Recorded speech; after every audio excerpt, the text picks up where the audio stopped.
Alright, YouTubers, doing my first AMD build in a long time. So we've got the MSI MPG X570 Gaming Plus motherboard. We have a AMD Ryzen 3. This is the 3200G, so it does have the integrated Vega graphics. So we're going to start this off with just using integrated graphics, see how it goes. I'm using this not so great case here, but I'm kind of running low on cases at the moment, so it is what it is. This is a Logis case, very similar to the do-it-yourself PC cases, so I almost think it might be one of their cases. And we'll try and figure out a power supply for it. Unfortunately, to do overclocking, we need a 4 plus 8 pin PSU or CPU power supply coming from the PSU, so that's not going to happen for a while. Alright, we've got the CPU in. Now I'm going to put the CPU cooler in that came with it. The Wraith, which is in this box, feels pretty heavy. Alright, I'm finding myself having to remove two of these. I've taken the first one off. I don't see this on the directions. This isn't something that Intel motherboards have, so I'm kind of surprised that that this is on here. But hey, it was open box, so maybe this item was not, completely open box. Alright, so looking at the instructions, this is interesting. They've got Intel on here for whatever reason, and then you've got your AMD type chipset here, which this doesn't even match this type chipset, and this came with this motherboard. So I have to say this does not really match up very well, except for down here.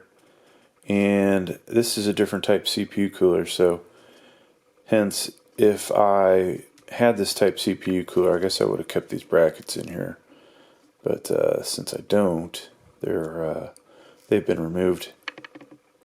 Alright, so the CPU cooler is in here. It doesn't say how tight to make these, obviously not even in the directions here,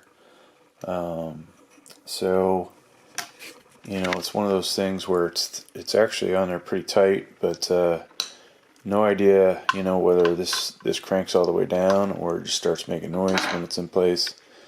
So not too happy about that aspect of the directions.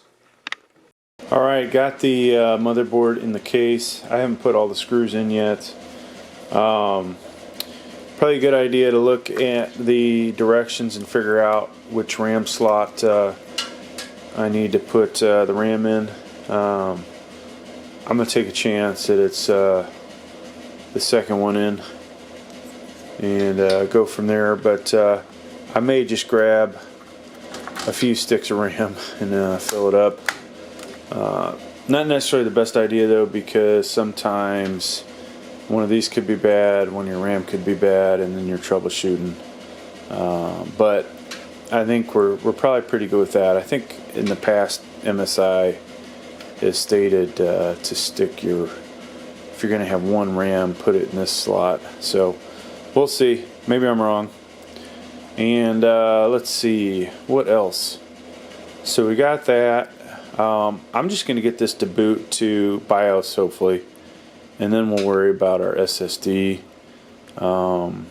as well as all our connectors. I don't need all of them connected to get this to boot to BIOS. Obviously we'll need the power, and I need a power supply in here, so we're really suffering right now as far as power supplies go. I sold off a few of them, and I'm regretting that decision.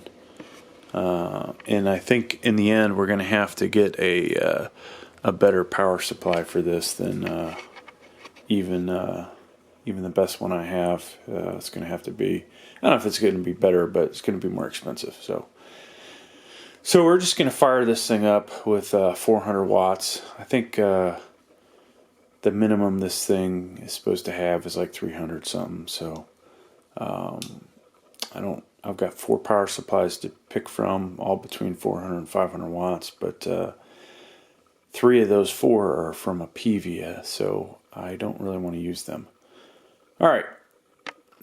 Alright, so we've got the Ryzen 3200G installed into the MSI motherboard, and you know, it ain't pretty. I don't really like this case because it's a little more difficult to hide some of the wires and stuff, especially all the stuff coming off the PSU. But I also have not cleaned this up like I normally would.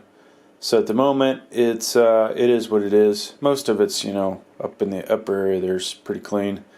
So we only got a little bit of work to do there. But the reason I haven't cleaned it up is I want to make sure it's going to fire up, right? So now is the moment of truth. So let me walk around to the other side.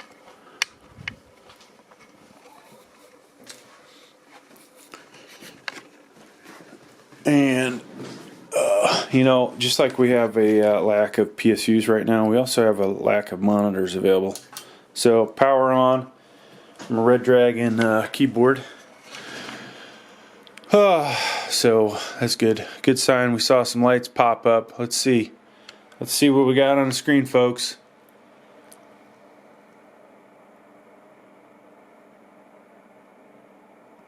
Alright. Oh, right into BIOS. Nice.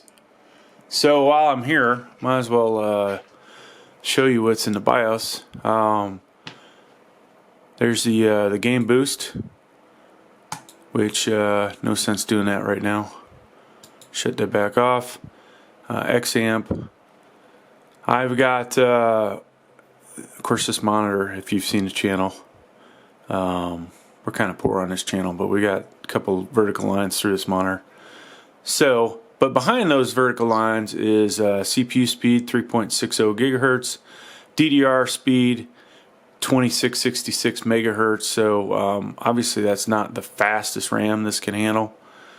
There's your motherboard X570 Gaming Plus. Eventually we will replace the power supply. We will put a 5700 or 5700 XT in this.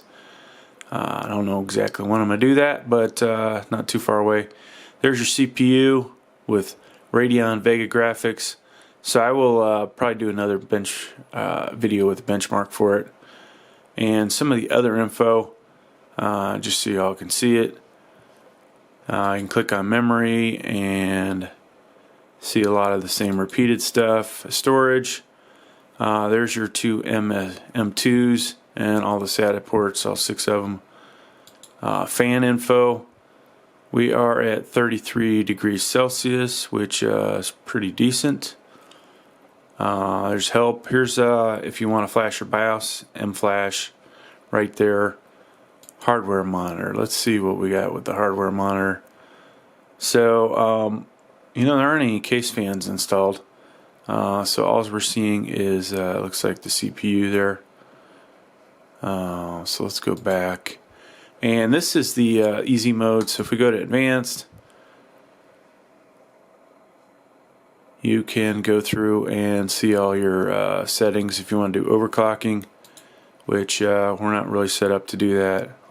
Like I said, you need an 8+4 CPU pins coming from your power supply, so we don't have that. This is where you would adjust your CPU to overclock it, and all your stuff about the BIOS and booting will be in here. Once again, the M-Flash. So that's about it, folks. I'm going to put a hard drive in. Maybe I'll show you a little bit more with the hard drive in. It'll probably be a solid state, not hard drive, but and just so you can see, I will pick a M.2 NVMe and hope it boots up to it and let you know which one was successful.